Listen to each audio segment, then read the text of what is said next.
അവിവാഹിതയായ യുവതിയെ രക്തസ്രാവത്തെ തുടർന്ന് 3 ദിവസം മുൻപ് എറണാകുളത്തെ സ്വകാര്യ ആശുപത്രിയിൽ പ്രവേശിപ്പിച്ചിരുന്നു.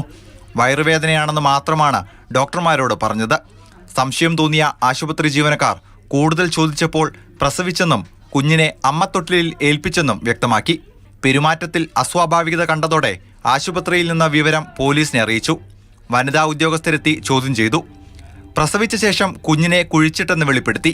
തുടർന്ന് പെൺകുട്ടിയുമായി അടുപ്പമുണ്ടായിരുന്ന തോമസ് ഔസേപ്പിനെയും ഇയാളുടെ സുഹൃത്ത് അശോകിനെയും പൂച്ചാക്കൽ പോലീസ് കസ്റ്റഡിയിലെടുത്തു. ഒന്ന് തകഴി വിരിപ്പാലയിലുള്ളൊരു പയ്യനെയും ഇവിടെ 10ാം വാർഡിൽ ഇവിടുത്തെ ഒരു പയ്യനെയും കൂടെ പോലീസ് കൊണ്ടുപോയിട്ടുണ്ട്. വിരിപ്പാലയിലുള്ളൊരു പയ്യനുമായിട്ട് കുട്ടിക്ക് എന്തോ പൂച്ചാക്കലുള്ളൊരു പെൺകുട്ടിക്ക് എന്തോ ബന്ധമുണ്ടായിരുന്നു. അവിടെ ആ കുട്ടി പ്രഗ്നൻ്റ് ആയിട്ട്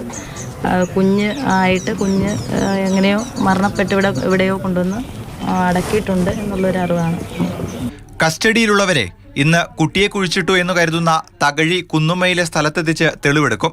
കുട്ടിയെ കൊലപ്പെടുത്തിയതാണോ പ്രസവത്തിൽ മരിച്ചതാണോ എന്നത് പോസ്റ്റ്മോർട്ടത്തിൽ മാത്രമേ വ്യക്തമാകൂ. യുവതി ആശുപത്രിയിൽ ചികിത്സയിൽ തുടരുകയാണ്. പെൺകുട്ടി തോമസുമായി 1.5 വർഷമായി അടുപ്പത്തിലായിരുന്നു. ഗർഭിണിയാണെന്ന വിവരം വീട്ടുകാരെ അറിയിച്ചിരുന്നുമില്ല.